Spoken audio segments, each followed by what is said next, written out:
Hello everyone, I Deepak Chaudhary welcomes you all.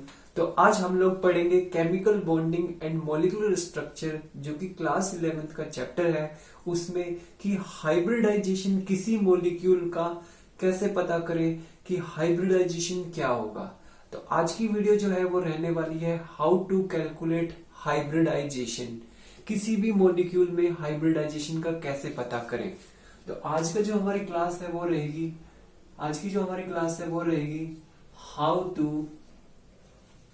How to calculate hybridisation.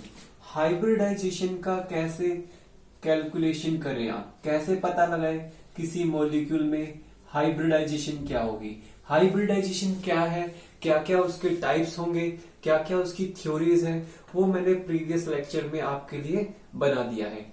अगर आपने वो video नहीं देखे हैं तो प्लीज आप वो वीडियो जरूर देखें, और अगर आपने नहीं भी देखे तो सिर्फ आपको हाइब्रिडाइजेशन पता होना चाहिए कि हाइब्रिडाइजेशन क्या है। हाइब्रिडाइजेशन, आपने कहा था हाइब्रिडाइजेशन एक प्रोसेस है जहां क्या होता है, एटॉमिक ऑर्बिटल्स या एटॉमिक ऑर्बिटल जिनकी एनर्जी सेम या नियरली सेम है वो इंटरमिक्स होके कुछ न्यू ऑर्बिटल्स फॉर्म करते हैं, और जो न्यू ऑर्बिटल्स फॉर्म होंगे उनकी भी एनर्जी क्या होगी, एग्जैक्टली सेम होगी। इस प्रोसेस को हम हाइब्रिडाइजेशन कहते हैं। तो अब हाइब्रिडाइजेशन का पता कैसे करें कि किसी मॉलिक्यूल में हाइब्रिडाइजेशन क्या है। तो हाइब्रिडाइजेशन को पता लगाने के लिए हमारे पास दो तरीके हैं। तो दो टाइप्स से हम पता कर सकते हैं। फर्स्ट, कि मॉलिक्यूल का स्ट्रक्चर क्या है। तो two types to calculate, there are two types to find hybridization। Hybridization का पता लगाने के लिए आपके पास दो तरीके हैं। ठीक है जी, दो तरीके से आप हाइब्रिडाइजेशन का पता कर सकते हैं। फर्स्ट रहेगा आप मॉलिक्यूल का क्या करेंगे, स्ट्रक्चर का पता करें, मतलब आपको मॉलिक्यूल का स्ट्रक्चर दिया होगा और आप क्या कर सकते हैं, हाइब्रिडाइजेशन का बता सकते हैं। तो बाय लुकिंग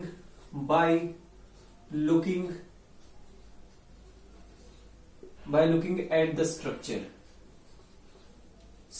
को देखकर एक तो आप पता लगा सकते हैं, by looking at the structure को देखने पर आप बता सकते हैं। दूसरा, आप बाय फॉर्मूला से बता सकते हैं। अगर आपको फॉर्मूला पता है तो उससे भी आप क्या कर सकते हैं, हाइब्रिडाइजेशन का पता कर सकते हैं। हाँ जी, तो बाय फॉर्मूला से तो दो तरीके हैं हमारे पास हाइब्रिडाइजेशन को पता करने के लिए। या तो आप मॉलिक्यूल का स्ट्रक्चर आपको दे दे तो आप हाइब्रिडाइजेशन बता सकते हैं, या फिर आपको फॉर्मूला हम दे दे तो भी आप हाइब्रिडाइजेशन पता कर सकते हैं। एक चीज आप जरूर लिखें नोट्स में, कि नोट में ये पॉइंट जरूर लिखें कि जो हाइब्रिडाइजेशन हम मॉलिक्यूल में निकालते हैं वो हमेशा सेंट्रल एटम का निकालते हैं। तो हम क्या लिखेंगे, hybridization is always calculated of the central atom. हमेशा सेंट्रल एटम जो मॉलिक्यूल का होगा उसकी ही हाइब्रिडाइजेशन आप निकालते हैं। तो hybridization is always calculated of central atom in the molecule. किसी भी मॉलिक्यूल में हम सेंट्रल एटम का ही हाइब्रिडाइजेशन निकालते हैं हमेशा। ठीक है जी। और कैसे पता करेंगे कि हाइब्रिडाइजेशन क्या होंगे, हमारे पास दो तरीके होंगे। एक तो हम स्ट्रक्चर देखेंगे मॉलिक्यूल का, और दूसरा हम फॉर्मूला से।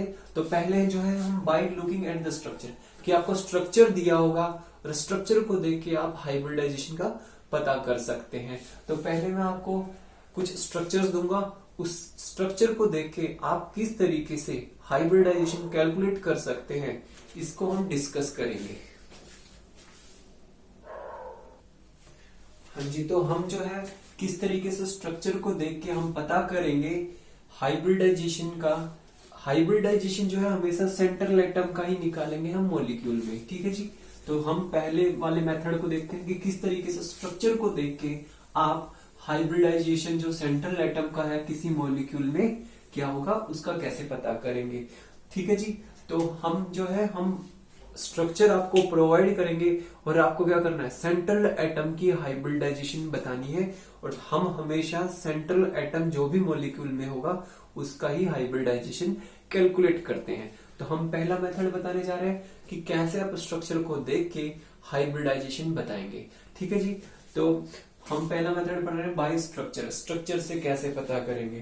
तो इसमें आपके 3 स्टेप्स हैं। फर्स्ट स्टेप जो है कैसे आप स्ट्रक्चर को देख के बताएंगे। स्टेप 1 में आप लिखेंगे, स्टेप 1 में क्या रहेगा जी, आपको कैलकुलेट करना है, कैलकुलेट जेड, कैलकुलेट आप कह सकते हैं calculate electron pair of electrons, calculate electron pair of electrons. Electron pair जो है आपको क्या करना है, कैलकुलेट करना है।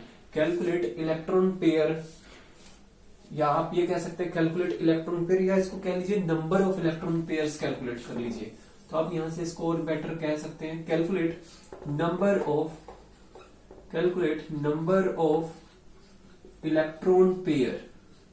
आपको क्या करना है, इलेक्ट्रॉन पेयर को कैलकुलेट कर लेना है। ठीक है जी। और नंबर ऑफ इलेक्ट्रॉन पेयर जो होंगे उसको मैं Z से डिनोट करूंगा। ठीक है जी। तो आपको क्या करना है, सबसे पहले नंबर ऑफ इलेक्ट्रॉन पेयर या पेयर्स कह लीजिए, एक से ज्यादा हो सकते हैं वो। तो आपको क्या करना है, सबसे पहले क्या कैलकुलेट करना है, नंबर ऑफ इलेक्ट्रॉन पेयर, जिसको मैंने किससे डिनोट किया है, Z से। दूसरा स्टेप क्या रहेगा आपका, स्टेप 2। स्टेप 2 आपका क्या रहेगा, देखिए आपको क्या करना है, इलेक्ट्रॉन पेयर जो होंगे उसका पता लगाना है कि कितने इलेक्ट्रॉन पेयर है मॉलिक्यूल में। ठीक है जी। उसको कैलकुलेट करना है कि कितने नंबर है, 1 इलेक्ट्रॉन पेयर है, 2 है, 3 है, 4 है।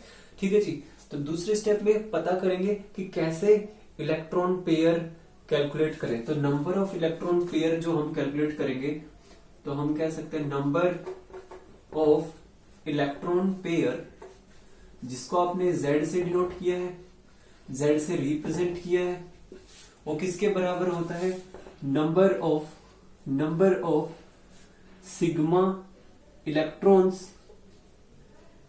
सिग्मा इलेक्ट्रॉन्स, अब सिग्मा इलेक्ट्रॉन्स कहां होंगे आपको पता है, सिंगल बॉन्ड में ही प्रेजेंट होंगे। Single bond plus number of lone pair. ठीक है जी। तो आप क्या कर सकते हैं, इलेक्ट्रॉन पेयर कितने होंगे जिसको मैंने Z से रिप्रेजेंट किया है, वो किसके बराबर होता है, number of sigma electrons plus number of sigma electrons, जो कि किस में प्रेजेंट होंगे आपको पता है, सिग्मा इलेक्ट्रॉन्स कहां प्रेजेंट होते हैं, सिंगल बॉन्ड में, plus number of lone pairs. और कितने लोन पेयर हैं उनको कैलकुलेट कर लो, तो आपको क्या मिल जाएगा, नंबर ऑफ इलेक्ट्रॉन पेयर। ठीक है जी। तो आपको क्या, आप नंबर ऑफ इलेक्ट्रॉन पेयर कैसे निकालोगे कि आप ये देख लीजिए number of sigma electron pair कितने हैं, आप इसको पेयर कह लीजिए, number of sigma electron pair.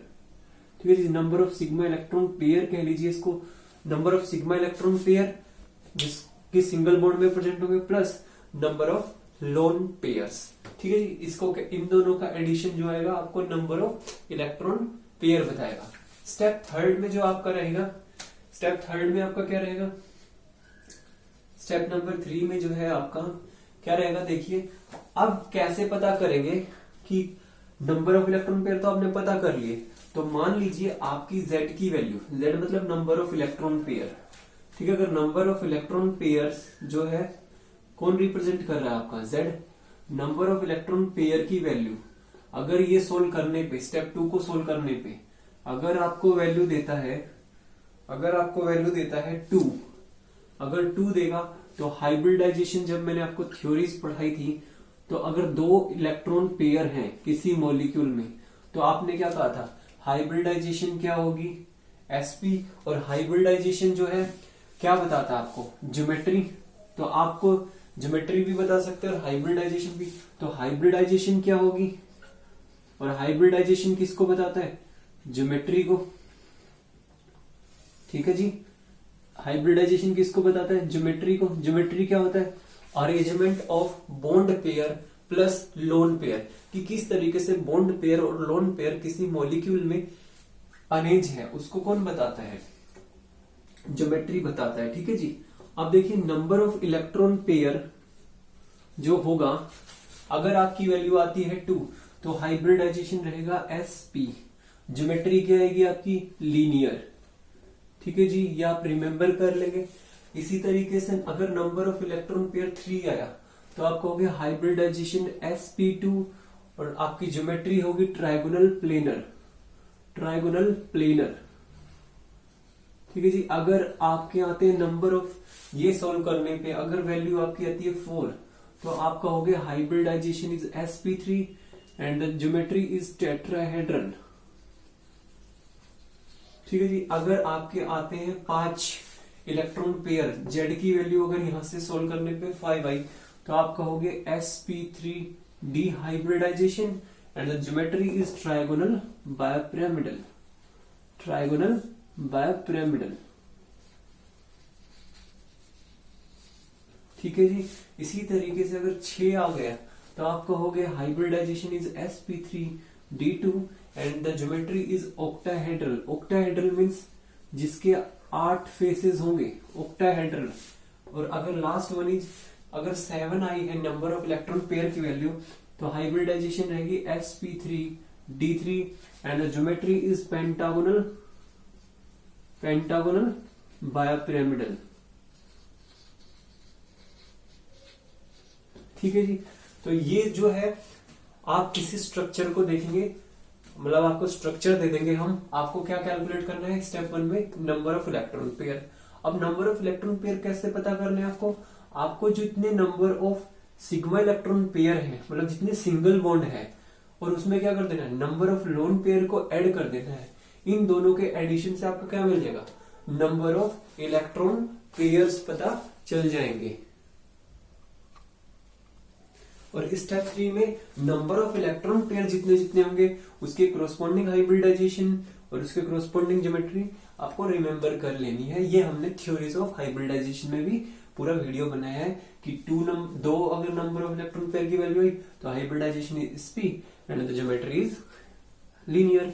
ठीक है जी। तो ये आपको होपफुली समझ आएगा। अब इसको कैसे अप्लाई करना है उसको हम देखते हैं, इसको कैसे अप्लाई करना है। ठीक है जी। स्ट्रक्चर मैं आपको दूंगा और आपको क्या बतानी है, हाइब्रिडाइजेशन क्या करनी है, किस तरीके से बताएंगे।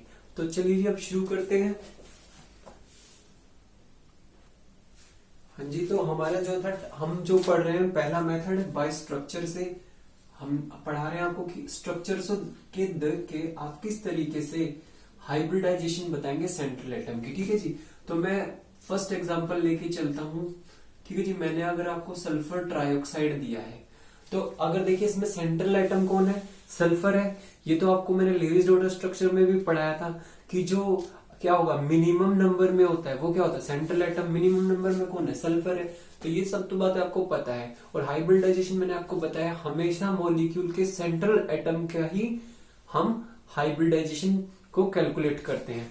तो अगर आपसे क्वेश्चन पूछा जाए कि सल्फर ट्राइऑक्साइड में, सल्फर ऑब्वियसली सेंट्रल एटम है तो उसकी हाइब्रिडाइजेशन क्या होगी, तो कैसे कैलकुलेट करना है। देखिए अभी मैंने आपको बताया था। अब ऑब्वियसली क्योंकि हमें स्ट्रक्चर पता होना चाहिए, हम स्ट्रक्चर मेथड से हम पढ़ रहे हैं पहले। तो सल्फर ट्राइऑक्साइड का जो स्ट्रक्चर है वो इस तरीके का है, आपको गिवन रहेगा स्ट्रक्चर। तो ये स्ट्रक्चर होता है सल्फर ट्राइऑक्साइड का। ये हम मेथड पढ़ रहे हैं जब स्ट्रक्चर आपको दिया हुआ है। तो सल्फर ट्राइऑक्साइड का आपको स्ट्रक्चर दिया हुआ है तो आपको सबसे पहले क्या कैलकुलेट करना था, जेड करना था। सबसे पहले क्या कैलकुलेट करना है, जेड। जेड क्या होता है आपका, number of electron pair. Number of electron pair कैसे निकालते हैं, number of sigma electron pair, number of sigma electron pair या सिंगल बॉन्ड आप कैलकुलेट कर लीजिए, प्लस में नंबर ऑफ लोन पेयर। ऐसे ही आप क्या करते हैं, जेड का वैल्यू निकालते हैं। अब देखिए इस स्ट्रक्चर में सिंगल बॉन्ड है तो सिग्मा इलेक्ट्रॉन, और सिंगल के साथ एक और बॉन्ड बना है तो डबल बॉन्ड आते, कौन सा बॉन्ड बनता है, पाई बॉन्ड।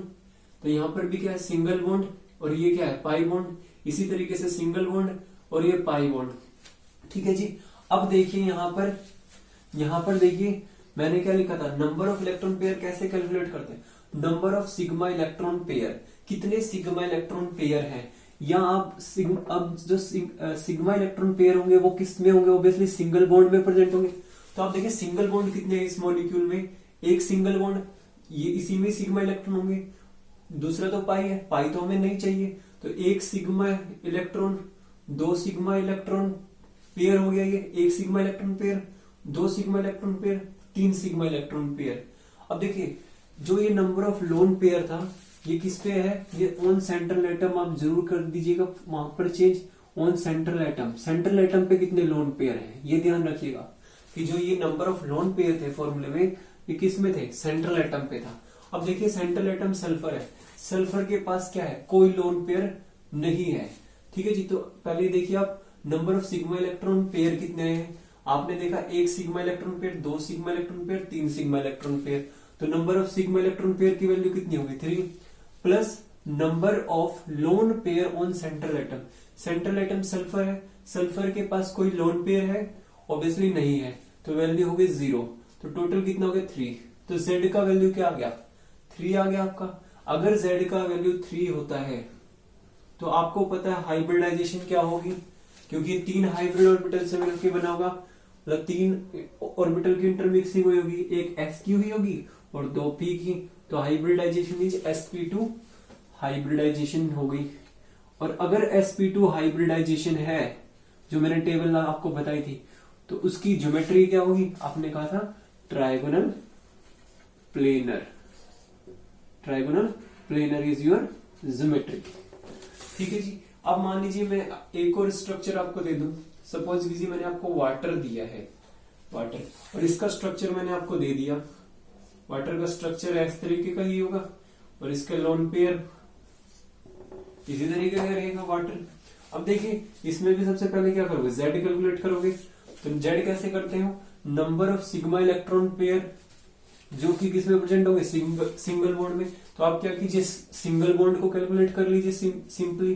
तो देखिए इसमें क्या होंगे, सिग्मा इलेक्ट्रॉन पेयर है, ये एक सिग्मा इलेक्ट्रॉन पेयर है, तो ये सिग्मा बॉन्ड है, एक पाई तो है नहीं, इसमें भी सिग्मा बॉन्ड है, तो total number of sigma electron pair या total number of single bond कितने हैं, आप कहोगे 2, तो number of sigma electron pair 2 plus number of lone pair on central atom, central atom क्या है यहाँ पर, ऑक्सीजन है, हाइड्रोजन तो नहीं है, क्योंकि जो मिनिमम नंबर में होता है, मैंने आपको जब लेविस डॉट स्ट्रक्चर आपको पढ़ा है, जनरली मैं 1 घंटे का वीडियो नहीं छोड़ता हूं, लेकिन लेविस डॉट स्ट्रक्चर इतना इंपॉर्टेंट है इसलिए मैंने वहां आपके लिए 1 घंटे का वीडियो बनाया है, तो वो बहुत ज्यादा इंपॉर्टेंट है, ठीक है जी।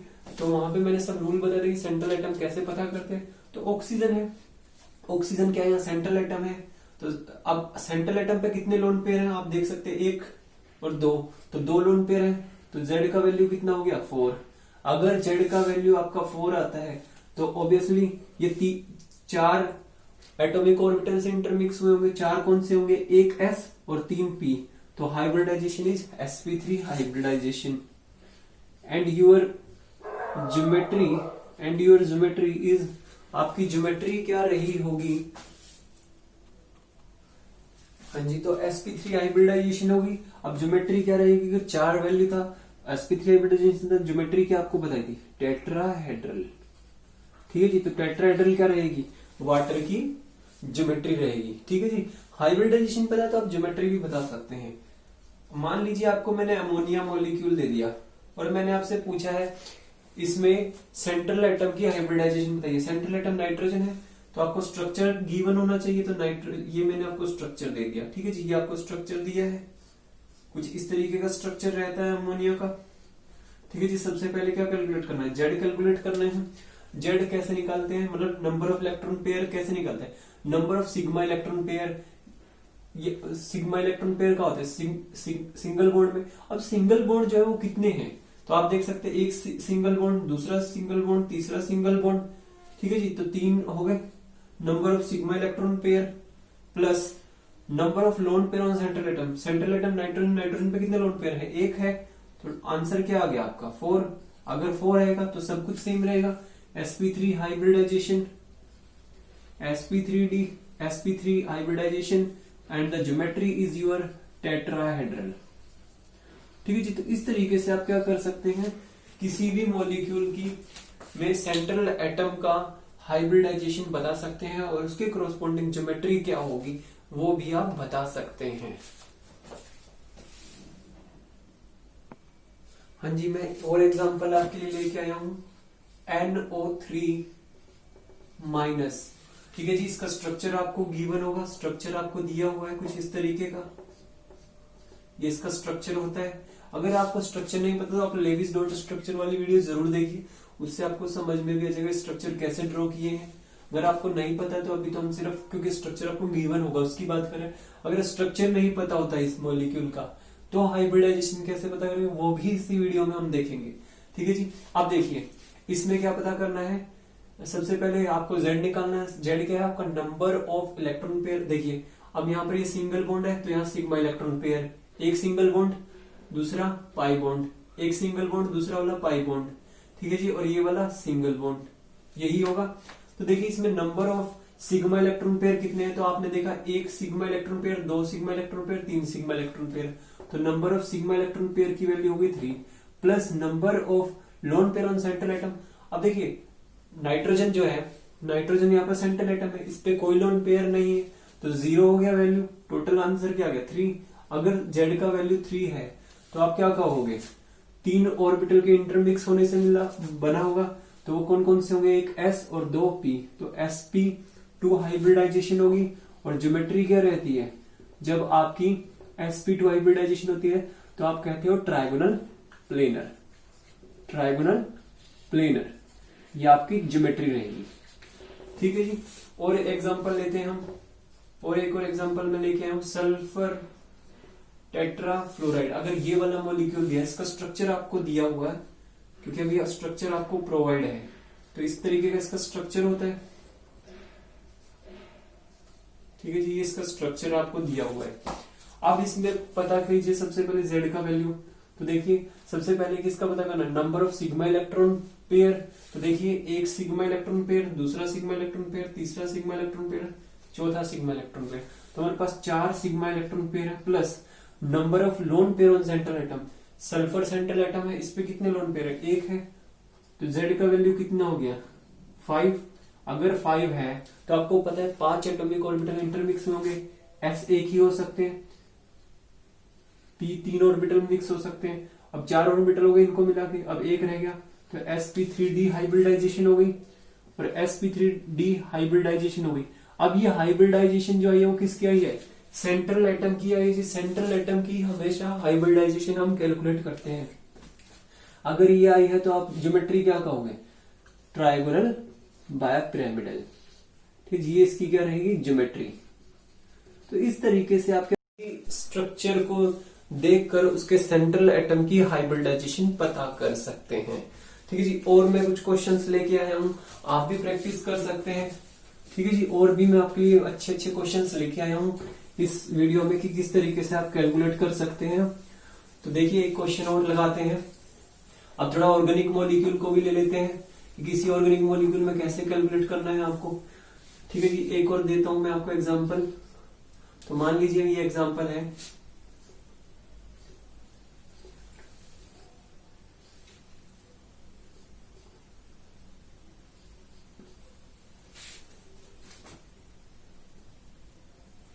ठीक है जी। ये मैं एग्जांपल आपके लिए लेके आया हूं, इसको कैसे सोल्व करना है। ठीक है जी। तो देखते हैं इनमें कैसे कैलकुलेट करना है। ये मैं एक मॉलिक्यूल दिया है आपको, आपको क्या करना है, इनकी हाइब्रिडाइजेशन बतानी है।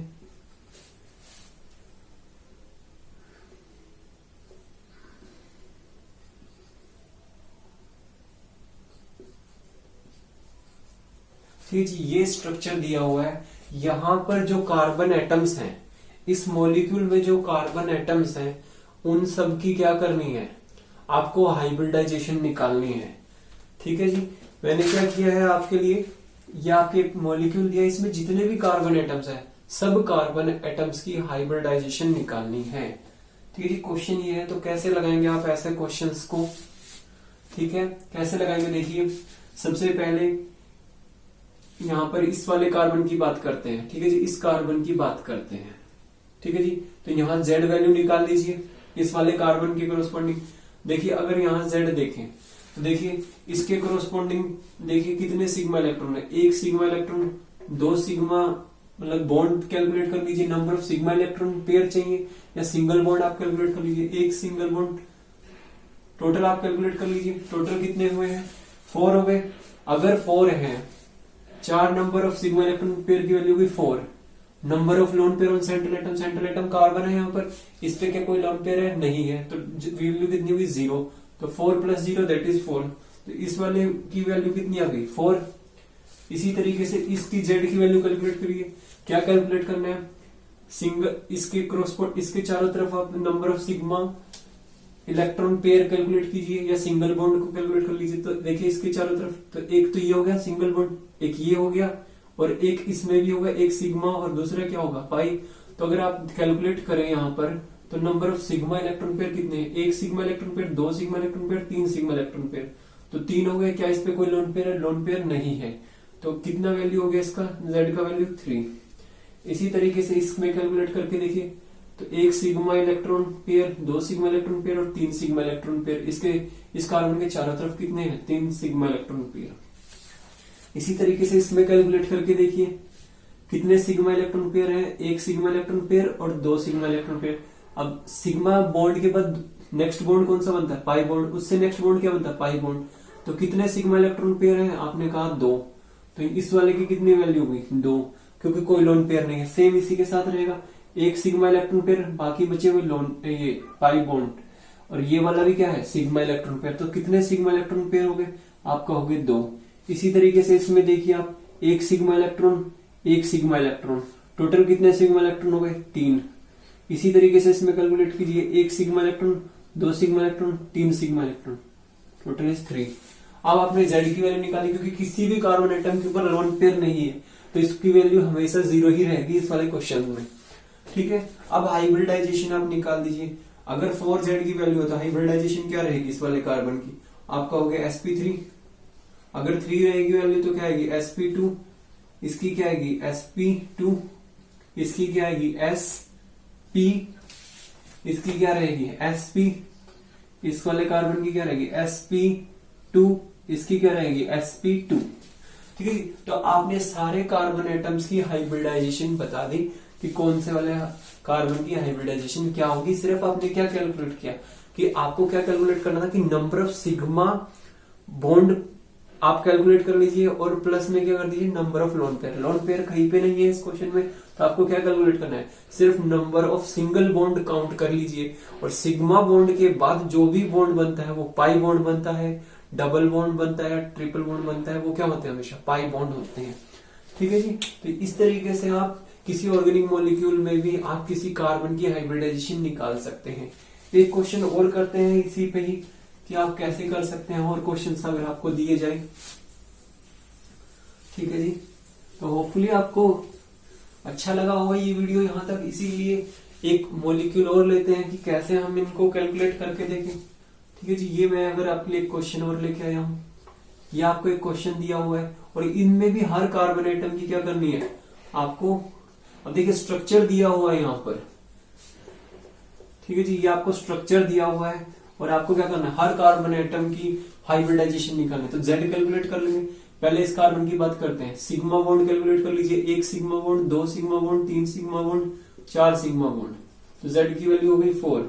यहाँ पर भी आप कैलकुलेट कर लीजिए, इस कार्बन के चारों अराउंड एक सिग्मा बॉन्ड, दूसरा सिग्मा बॉन्ड, तीसरा सिग्मा बॉन्ड। सिग्मा बॉन्ड के नेक्स्ट कौन सा होता है पाई बॉन्ड, तो हमको तो सिर्फ सिग्मा इलेक्ट्रॉन पेयर ही चाहिए।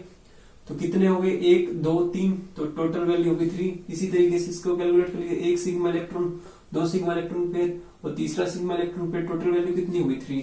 हाइब्रिडाइजेशन आप बता ही सकते हैं sp3 sp2 sp2, ठीक है जी, क्योंकि ये मैंने आपको टेबल बताई थी, उसमें Z का वैल्यू अगर 4 आता तो हाइब्रिडाइजेशन sp3, 3 आता तो sp2।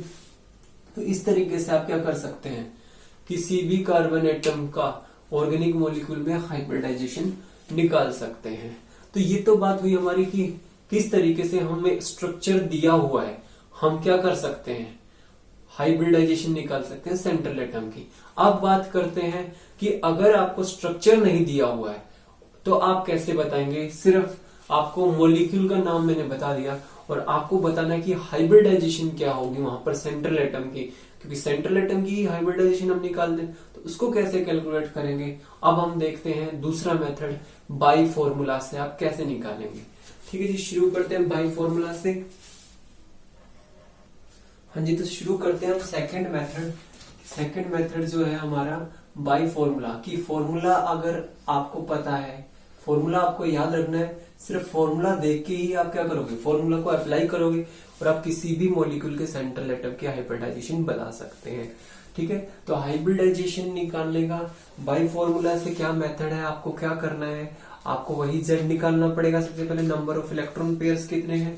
ठीक है जी, तो नंबर ऑफ इलेक्ट्रॉन पेयर निकालने के लिए जो फॉर्मूला है वो क्या रहेगा, देखिए Z कैसे निकालोगे आप, अब कैसे पता करोगे कि Z आपको नंबर ऑफ इलेक्ट्रॉन पेयर पता करना है। तो इसका फॉर्मूला क्या है, देखिए आपको क्या करना है, हाफ इनटू आपको क्या करना है, नंबर ऑफ VE का मतलब है valence electron on central atom. Central atom जो भी होगा मॉलिक्यूल का उसमें वैलेंस इलेक्ट्रॉन कितने हैं। ठीक है, प्लस क्या करना है आपको, नेगेटिव चार्ज को क्या कर देना है, ऐड कर देना है और पॉजिटिव चार्ज को माइनस कर देना है। पॉजिटिव चार्ज को क्या करना है, माइनस करना है। नेगेटिव चार्ज को ऐड कर देना है, नेगेटिव चार्ज को ऐड कर देना है, पॉजिटिव चार्ज को माइनस कर देना है। Plus number of monovalent atom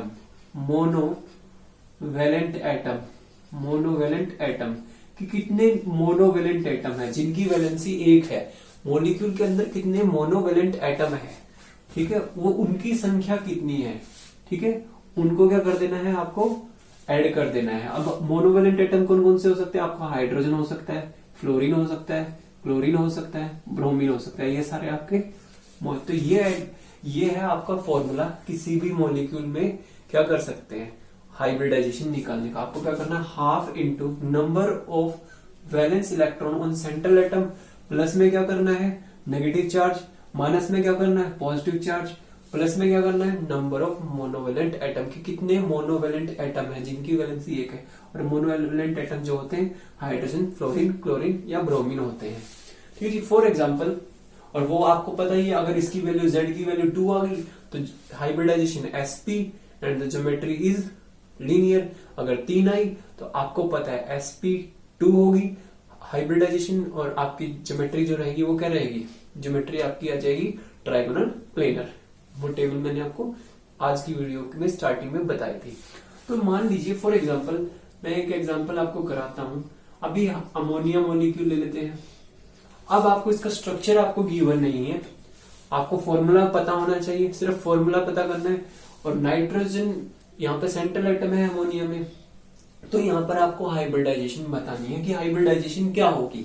ठीक है, तो अब आपको स्ट्रक्चर नहीं होगा, सिर्फ आपको ये दिया हुआ है और आपसे पूछा कि नाइट्रोजन यहाँ पे सेंट्रल एटम है, इसकी हाइब्रिडाइजेशन बताइए। तो आपको क्या करना पड़ेगा, सबसे पहले Z कैलकुलेट कर लीजिए। Z कैसे निकालोगे, half into number of valence electron on central atom. अगर इस मॉलिक्यूल में बात करूं अमोनिया में, तो सेंट्रल एटम कौन है, नाइट्रोजन है। नाइट्रोजन के जो वैलेंस इलेक्ट्रॉन है, वैलेंस का मतलब है आउटर मोस्ट शेल की बात कर रहा है, लेकिन नाइट्रोजन का आपको सबको पता है एटॉमिक नंबर रहता है 7। अगर आप इसकी कॉन्फ़िगरेशन लिखें तो आप क्या लिखते हो, 1s2 2s2 2p कितना रहेगा जी, 3, यही रहेगा। अब आउटर मोस्ट इलेक्ट्रॉन लेने हैं। आउटर मोस्ट इलेक्ट्रॉन कहाँ होंगे, आउटर मोस्ट शेल में होंगे। और आउटर मोस्ट शेल कौन सी आपकी, सेकंड वाली। तो आउटर मोस्ट शेल में अगर आप इलेक्ट्रॉन देखो तो 2 + 3 5। तो आउटर मोस्ट में कितने इलेक्ट्रॉन है, आप कह रहे हो 5। तो हमको क्या लेना है, नंबर ऑफ वैलेंस इलेक्ट्रॉन लेने हैं ऑन सेंट्रल एटम नाइट्रोजन। तो नाइट्रोजन के आउटर मोस्ट शेल में आपको ये मैंने सिखा है इलेक्ट्रॉनिक कॉन्फ़िगरेशन लिखनी, जनरल भी और आउटर भी। तो आउटर मोस्ट शेल में 5 इलेक्ट्रॉन है, तो यहाँ पर इसकी वैल्यू कितनी हो गई, 5, क्योंकि सेंट्रल एटम जो है नाइट्रोजन है, उसके वैलेंस इलेक्ट्रॉन कितने हैं, 5 है। ठीक है जी, अब क्या इस पे कोई पॉजिटिव चार्ज है, नेगेटिव चार्ज है? कोई नेगेटिव चार्ज नहीं है, कोई पॉजिटिव चार्ज नहीं है, तो इसलिए उसकी जरूरत नहीं है, इन दोनों की वैल्यू जीरो रहेगी, क्योंकि ना इस पे कोई पॉजिटिव चार्ज कोई नेगेटिव चार्ज। अब नंबर ऑफ मोनोवेलेंट एटम कितने? मोनोवेलेंट एटम कौन कौन सकते हैं? Hydrogen, fluorine, chlorine, bromine. Hydrogen है, अब ये कितने हैं आपको पता है? हाइड्रोजन जो मोनोवेलेंट एटम है उनकी संख्या कितनी है आपको 3 नजर आ रही है, तो प्लस में क्या हो जाएगा 3 हो जाएगा। आप इसको सोल्व कर लीजिए, 5 + 3 8, 8 divide by 2, 8 divide by 2 that is equal to 4। अगर 4 आई है तो आपको पता है हाइब्रिडाइजेशन क्या रहेगी? sp3 हाइब्रिडाइजेशन रहेगी। और अगर sp3 हाइब्रिडाइजेशन है तो आप ज्योमेट्री इजीली बता सकते हैं टेट्राहेड्रल। तो मैं यहां से ये कह सकता हूं कि आपकी जो है आपकी क्या रहेगी कि टेट्राहेड्रल जो है अमोनिया मॉलिक्यूल की क्या रहेगी? ज्योमेट्री रहेगी। ठीक है जी। अब एक और एग्जांपल लेता हूं मैं, कार्बोनेट ले लेता हूं मैं, CO3 कार्बोनेट दे दिया आपको, और आपको भी इसका क्या है कुछ पता नहीं है, सिर्फ फॉर्म आपको इसका स्ट्रक्चर नहीं दिया हुआ। आपको क्या करना है, सेंट्रल एटम कार्बन है, कार्बन की क्या करनी है? हाइब्रिडाइजेशन निकालनी है। फॉर्मूला लगा दीजिए हाफ इंटू देखिए अब number of valence electron central atom. अब सेंट्रल एटम आपका क्या है? कार्बन है, यहाँ पर जो लिस्ट नंबर में होता है। ठीक है जी, कार्बन है आपका, तो कार्बन का आपको सबको पता है एटॉमिक नंबर इज 6। कार्बन का एटॉमिक नंबर कितना है आपका? 6 रहेगा। अगर आप कॉन्फ़िगरेशन लिखे तो 1s2 2s2 2p2 यही रहेगा। आउटर मोस्ट इलेक्ट्रॉन लेने, valence electron outer most shell में होंगे, 2 is your outer most shell. तो इसमें अगर आप इलेक्ट्रॉन देखें तो 2 + 2 दैट इज इक्वल टू 4। तो 4 आपके क्या है? वैलेंस इलेक्ट्रॉन है सेंट्रल एटम पे, तो 4 वैल्यू हो गए। कार्बन के आउटर मोस्ट शेल में आप सबको पता है 4 इलेक्ट्रॉन्स है, तो मैंने 4 वैल्यू लिया। क्या इस पे कोई नेगेटिव चार्ज है? नेगेटिव चार्ज की वैल्यू कितनी है? -2। ठीक है जी। अब नेगेटिव चार्ज को आपको क्या करना है? ऐड कर देना है। तो अब आपको पता है नेगेटिव चार्ज है की वैल्यू है 2, और नेगेटिव चार्ज वाले को क्या करना है? ऐड। तो 2 नेगेटिव चार्ज है, कोई पॉजिटिव चार्ज है नहीं, इसलिए उसको कोई माइनस करने की जरूरत नहीं है। नंबर ऑफ मोनोवेलेंट एटम, इसमें कोई मोनोवेलेंट एटम नहीं है, हाइड्रोजन नहीं है, फ्लोरीन नहीं है, क्लोरीन नहीं है, ब्रोमीन नहीं है, तो यही बनेगा। अब 4 + 2 is 6, 6 divide by 2 that is equal to 3। अगर 3 आ गया तो hybridization is your sp2 hybridisation. और अगर sp2 हाइब्रिडाइजेशन है तो आप ज्योमेट्री इजीली बता देंगे, ट्राइगोनल प्लेनर। ठीक है जी। तो ट्राइगोनल प्लेनर जो है इस कार्बोनेट की क्या आ गई? ज्योमेट्री आ गई। ठीक है जी। अब मैं और कोई एग्जांपल लेता हूं। हाँ जी, यदि कोई और एग्जांपल लेते हैं हम और करते हैं, आप भी प्रैक्टिस करते रहिए। अगर आपका भी कोई डाउट है स्टिल, तो आप मेरे कमेंट सेक्शन में डाल सकते हैं कि सर हमसे ये वाला क्वेश्चन नहीं हो रहा है। अगर आपका कोई डाउट रहता है किसी रिगार्डिंग, तो आप मेरे कमेंट सेक्शन में डाल सकते हैं कि सर इस मॉलिक्यूल की हाइब्रिडाइजेशन कैसे निकालें। और आपको जो मैंने बताया है ये वाला फॉर्मूला, और अगर स्ट्रक्चर दिया तो वेल एंड गुड, अगर स्ट्रक्चर नहीं दिया तो आप फॉर्मूला लगा के किसी भी मॉलिक्यूल का आप हाइब्रिडाइजेशन निकाल सकते हैं। एक और एग्जांपल लेके आया हूं मैं आपके लिए। अगर मान लीजिए मैंने आपको ये वाला मॉलिक्यूल दे दिया, अब सेंट्रल एटम कौन होगा? जिनोन, क्योंकि लिस्ट नंबर में है। ठीक है, तो जिनोन की हाइब्रिडाइजेशन निकालनी है, फॉर्मूला आपके सामने है, स्ट्रक्चर आपको नहीं दिया हुआ, तो आप क्या करोगे? हाफ। अब जिनोन है, जिनोन में आपको क्या पता होना चाहिए? नंबर ऑफ वैलेंस इलेक्ट्रॉन पता होने चाहिए सेंट्रल एटम पे। जिनोन जो है वो क्या है? एक नोबल गैस है, तो इसकी क्या पता होनी चाहिए आपको? ये पता होना चाहिए। अगर एटॉमिक नंबर नहीं पता तो आपको ये पता है ये 18th ग्रुप में आएगा। अगर 18th ग्रुप में आए हैं तो आउटर मोस्ट शेल में कितने इलेक्ट्रॉन होंगे? आपको पता है आउटर मोस्ट इलेक्ट्रॉन में, क्योंकि 18th ग्रुप में, तो आउटर मोस्ट शेल में कितने आएंगे इलेक्ट्रॉन? 8 इलेक्ट्रॉन आएंगे। ठीक है जी। अगर मान लीजिए कि 17th ग्रुप में, तो आउटर मोस्ट में कितने? 7 इलेक्ट्रॉन होते हैं। जिनोन जो है वो क्या है? नोबल गैस है, और ये 18th ग्रुप में आते हैं, तो आउटर मोस्ट शेल में कितने इलेक्ट्रॉन है? 8 है। तो जो नंबर ऑफ वैलेंस इलेक्ट्रॉन हुए सेंट्रल एटम पे वो कितने हुए? 8 प्लस नेगेटिव चार्ज या पॉजिटिव चार्ज कुछ है नहीं, तो इसलिए इन दोनों की value 0, plus number of monovalent atom. Number of monovalent atom, अब देखिए क्या इसमें कोई मोनोवेलेंट एटम है? हाँ जी, फ्लोरीन है। फ्लोरीन कितने हैं? 2, तो कितना बन गया? 10/2। आंसर क्या गया? 5। अगर 5 आया है तो हाइब्रिडाइजेशन क्या रहेगी? sp3d hybridisation. और अगर sp3d हाइब्रिडाइजेशन है तो आप क्या कहते हो, ज्योमेट्री क्या रहेगी, ज्योमेट्री क्या रहेगी, आपने क्या कहा था, अगर 5 वैल्यू आएगी तो क्या रहेगा, ट्रायगोनल, ट्रायगोनल बायपिरामिडल।